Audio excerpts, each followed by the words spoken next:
नमस्ते दोस्तों, आप सभी का स्वागत करता हूँ। आज हम देखने वाले करंट अफेयर 29 मई 2020।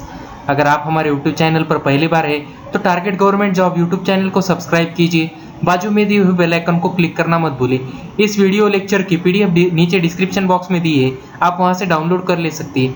हरियाणा सरकार ने सार्वजनिक स्थलों पर मास्क ना पहनने व थूकने वालों पर कितने रुपए का जुर्माना लगाने का प्रावधान किया है?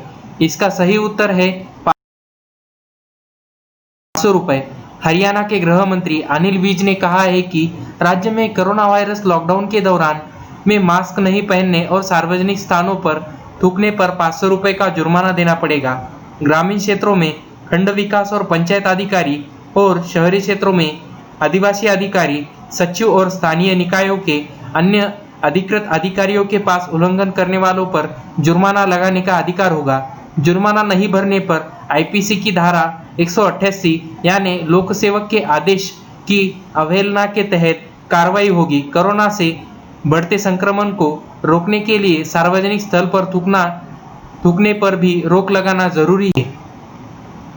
यूरोपीय संघ की प्रमुख उर्सुला फैन डे लायना ने कोरोना वायरस के असर से निपटने के लिए हाल ही में कितने अरब डॉलर की योजना का प्रस्ताव रखा है?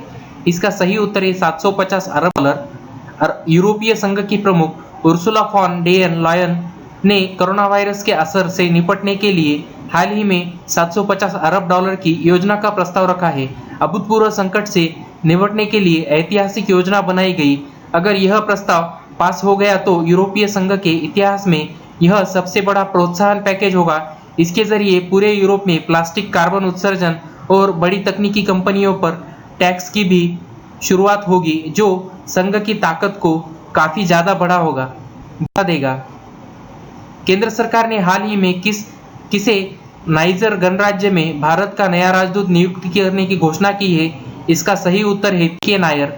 केंद्र सरकार ने पीके नायर को नाइजर गणराज्य में भारत का नया राजदूत नियुक्त करने की घोषणा की है। वह वर्तमान में हेम्बनटोटा में भारत के महावाणिज्य दूत के रूप में तैनात है। उनके शीघ्र ही कार्यभार संभालने की संभावना है। उनकी नियुक्ति राजेश अग्रवाल के स्थान पर की गई है। हाल ही में किस देश में भारतीय पुरातत्व सर्वेक्षण को 1100 साल पुराना शिवलिंग मिला है? इसका सही उत्तर है वियतनाम में हाल ही में एएसआई को बलुआ पत्थर से बना एक विशाल शिवलिंग खुदाई में मिला है। इस शिवलिंग को मिलने की जानकारी भारत के विदेश मंत्री एस जयशंकर ने अपने आधिकारिक ट्विटर हैंडल पर तस्वीरों के साथ साझा किया है।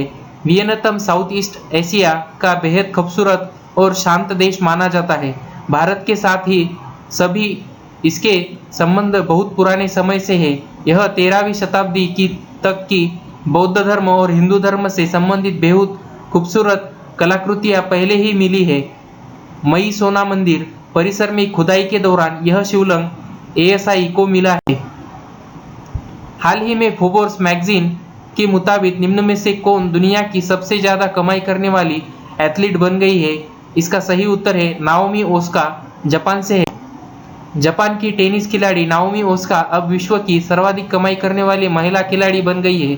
फोर्ब्स के अनुसार उन्होंने पिछले 12 महीने में 3 करोड़ 74 लाख डॉलर की कमाई की है। 2 बार की ग्रैंड स्लैम चैंपियन इस एशिया स्टार ने अपनी अमेरिकी प्रांतवादी सेरेना विलियम्स को इस मामले में पीछे छोड़ दिया है। सेरेना ने पिछले 1 साल में पुरस्कार राशि और विज्ञापन ओसाका की तुलना में 14 लाख डॉलर से कम कमाई की है। हाल ही में किस राज्य सरकार ने कोरोना वायरस के बढ़ते संक्रमण के कारण सभी निजी अस्पतालों को अपने अधिकार में लिया है? इसका सही उत्तर है महाराष्ट्र। महाराष्ट्र में निरंतर बढ़ती कोरोना रोगियों की संख्या को देखते हुए महाराष्ट्र सरकार ने सभी निजी अस्पतालों को अपने अधिकार क्षेत्र में ले लिया है। इन अस्पतालों के 80% बिस्तरों का उपयोग राज्य सरकार कोविड-19 रोगियों के लिए कर सकती है। राज्य सरकार ने सिर्फ निजी अस्पतालों को अपने अधिकार क्षेत्र में लिया है, बल्कि वहां काम करने वाले चिकित्सा एवं अन्य स्टाफ पर भी अत्यावश्यक सेवा कानून मेसा लागू करने का निर्णय किया है। इन अस्पतालों के स्टाफ को अपनी सेवाएं देना अनिवार्य होगा। इसके अलावा कोविड और अन्य नॉन कोविड रोगियों के लिए इन अस्पतालों में लिया जाने वाला शुल्क भी सरकार निर्धारित कर दिया है, ताकि रोगियों को अस्पताल की मनमानी से बचाया जा सके। भारतीय बहुउद्योग कंपनी यानी आईटीसी ने सनराइज फूड्स प्राइवेट लिमिटेड को कितनी प्रतिशत हिस्सेदारी खरीदने पर सहमति व्यक्त की है? इसका सही उत्तर है 100%। सनराइज फूड प्राइवेट लिमिटेड पश्चिम बंगाल में संगठित मसाला उद्योग की एक महत्वपूर्ण इकाई है। वित्तीय वर्ष 2018-19 में के दौरान इसका राजस्व 25.5% बढ़ाकर 502 करोड़ रुपए हो गया था। इस संबंध में आईटीसी द्वारा घोषणा के अनुसार अधिग्रहण का यह निर्णय वर्ष 2030 तक अपने एफएमजीसी कारोबार से राजस्व में 1 लाख करोड़ रुपए लक्ष्य को प्राप्त करने की दिशा में एक महत्वपूर्ण कदम है। आईटीसी भारत की अग्रणी निजी क्षेत्र वाली कंपनियों में से एक है। किस राज्य सरकार ने हाल ही में लाख की खेती यानी लैक फार्मिंग को कृषि गतिविधियों घोषित करने के वन विभाग के प्रस्ताव को मंजूरी दे दी है? इसका सही उत्तर छत्तीसगढ़। छत्तीसगढ़ के मुख्यमंत्री भूपेश बघेल के अनुसार इस प्रकार का निर्णय राज्य के किसानों के लिए काफी लाभदायक साबित होगा। विदित होगा कि राज्य में लाख की खेती को कृषि का दर्जा मिलने के बाद लाख उत्पादन से जुड़े किसान भी अन्य किसानों की तरह सहकारी समितियों के माध्यम से आसान से ऋण प्राप्त कर सकेंगे। छत्तीसगढ़ भारत में लाख के प्रमुख उत्पादक राज्यों में से एक है। छत्तीसगढ़ में लाख की खेती कर अपार संभावनाएं है। केंद्रीय सड़क परिवहन और राजमार्ग मंत्री नितिन गडकरी ने हाल ही में वीडियो कॉन्फ्रेंस के माध्यम से किस राज्य में चंबा सुरंग का उद्घाटन किया है? इसका सही उत्तर है उत्तराखंड।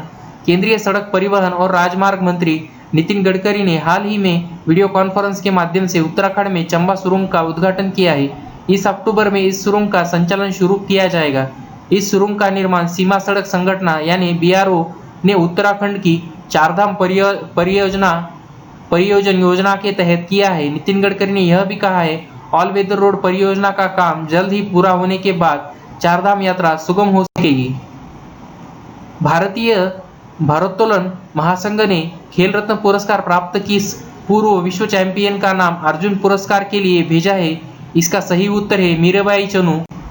भारतीय भारोत्तोलन महासंघ ने खेल रत्न पुरस्कार प्राप्त पूर्व विश्व चैंपियन मीराबाई चानू का नाम अर्जुन पुरस्कार के लिए भेजा है। महासंघ ने चानू, रागला वेंकट राहुल और पूनम यादव के नाम भेजे हैं। मीराबाई चानू को साल 2018 में भारतीय क्रिकेट टीम के कप्तान विराट कोहली के साथ खेल रत्न मिला था। उन्होंने उसी साल पद्मश्री से सम्मान भी दिया गया था। ऐसे ही वीडियो देखने के लिए target government job YouTube channel को सब्सक्राइब कीजिए।